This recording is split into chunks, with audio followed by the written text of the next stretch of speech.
Hey everyone, and welcome back to my channel. Hope everyone's having a wonderful week. I wanted to come on here really quick and talk a little bit about friendship outside the organization. So whether you're a current Jehovah's Witness, one that is starting to research your religion, or a Jehovah's Witness that has recently left, just some little tips and things to kind of increase your friendships and some of your associations outside of the organization. So if you're interested in hearing a little more about this, please stay tuned.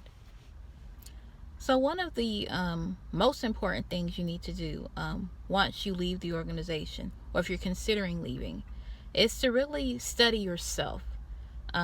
Yourself as a person, who you are, what your personality is like, and also what you enjoy, what you like to do, some hobbies you may want to get into. What you'll notice, especially if you were born in the organization, or if it's pretty much all you knew, pretty much most of your life was consumed in Jehovah's Witness activities. Other than essential things such as work or school, pretty much being involved in the organization was all you knew.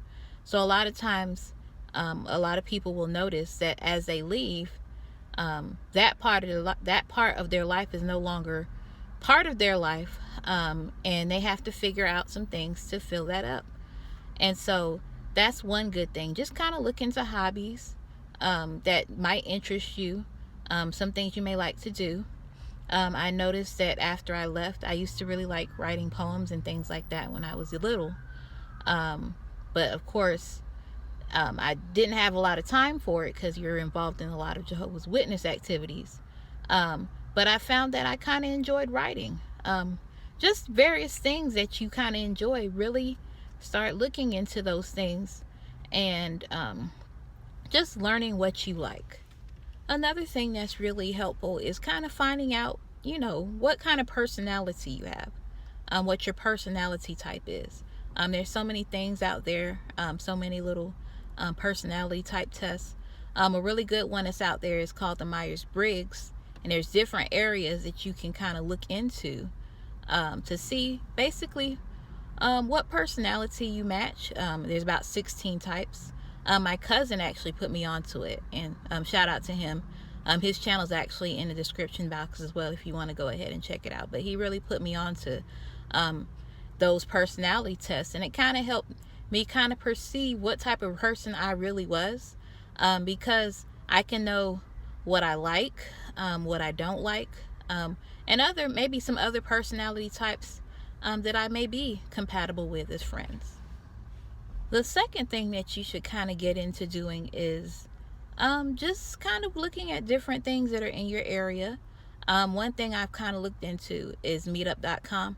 Now, I have to kind of practice what I preach, and one of the reasons why I'm doing this video is I'm kind of speaking this into existence, because these are things that I need to continue to work on myself.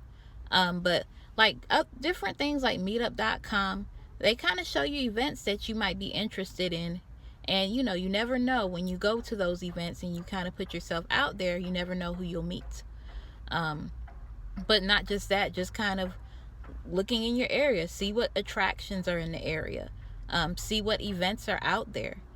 Just basically kind of put yourself out there in a reasonable manner. Of course, you need to be safe and be careful wherever you go, and of course be mindful of whatever time you have.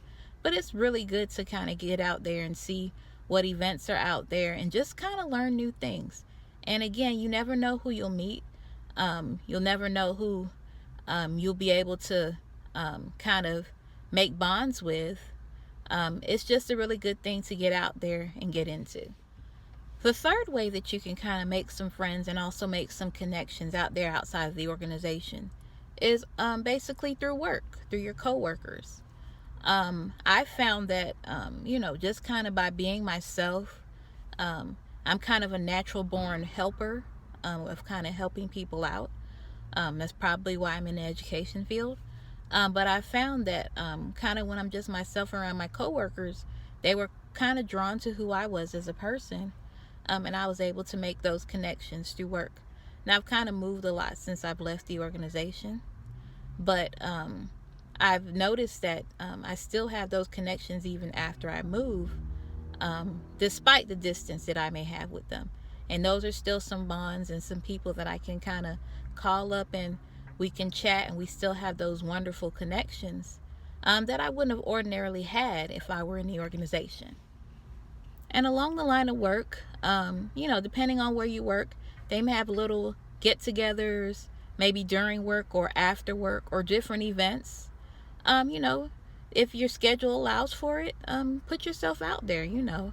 Again, you never know who you can connect with on your job. Um, Not necessarily saying you should automatically cling to people that you may get along with, but those are just some various ways that you could put yourself out there. Um, and it kind of helps, get over those social anxieties, because you're going to events that you would not have ordinarily went to if you were still within the organization. And of course, you can still continue to basically connect with other ex-Jehovah's Witnesses, on social media.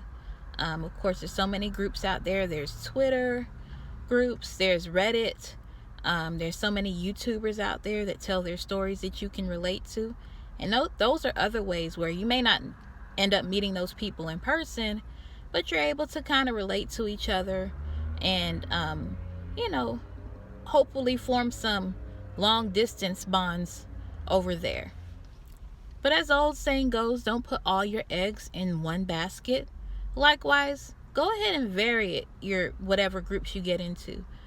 Don't put all your eggs, all of your energy into one specific group, because you end up getting emotionally attached to one group, and then you may end up going into a direction that maybe that group isn't going into. You never know how that may pan out. So it's always good to vary things. It's also important to recognize each other's differences. We all have varying personalities. Sometimes those personalities, complement each other, and sometimes they don't. Sometimes they clash.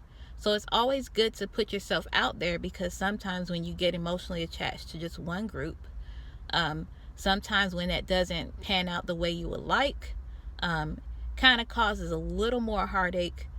You're already leaving an organization and losing all your friends. It almost feels like that's happening again.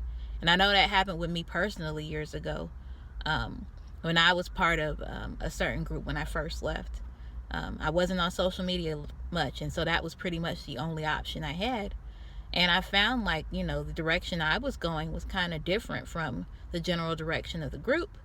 And so when I had to give that up, it was kind of tough for me. So it's just good to vary your options, but still respect each other's differences. Because at the end of the day, the ultimate goal is for us to completely heal from the damage that the Watchtower has done to us. So basically, to be able to live our life and not even think about this destructive organization. So it's a really good idea to branch out, to look out for people who are giving positive tips on how to heal. It's really nice and it's interesting. There are many activists on there that are trying to expose Watchtower. But when you think about it, their main audience should ideally be Jehovah's Witnesses who are in the organization and who are waking up and need research. The primary population should not necessarily be people who have already woken up. Their goal should be to heal. So that's what you should really think about when you're looking at different social medias and things like that. That part, hearing stories of what other people can relate to, it can be you could relate to it, but sometimes it could be a little triggering. I know I tell my story on here and I talk about things. It's therapeutic.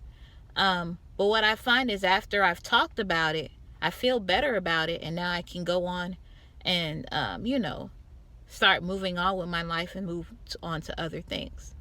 So that is the ultimate goal for anyone who has woken up from the organization. So it's really good to kind of, keep yourself around people who have that same goal. And also to be around people who they may not relate to your struggle or what you've been through within the organization, but they're still good people and they would make very good friends. So that's kind of what you want to keep in mind. So that pretty much wraps up my thoughts for today. I hope I kind of made some sense here. and I ramble a lot. But you know, I want my goal, and that's what I'm continuing to work on. And for anyone watching my videos, your ultimate goal is, once you've woken up from the organization and you've left, to just be able to heal and continuing living your life physically and mentally outside of the organization. So hope everyone enjoyed this video, or maybe even got a little something from it. Please continue to look in the description box for some other ex-Jehovah's Witnesses and some of their stories. And a lot of them are also doing videos outside of, you know, their experiences in the organization. So please continue to check those out. I hope everyone's having a wonderful day. Much love.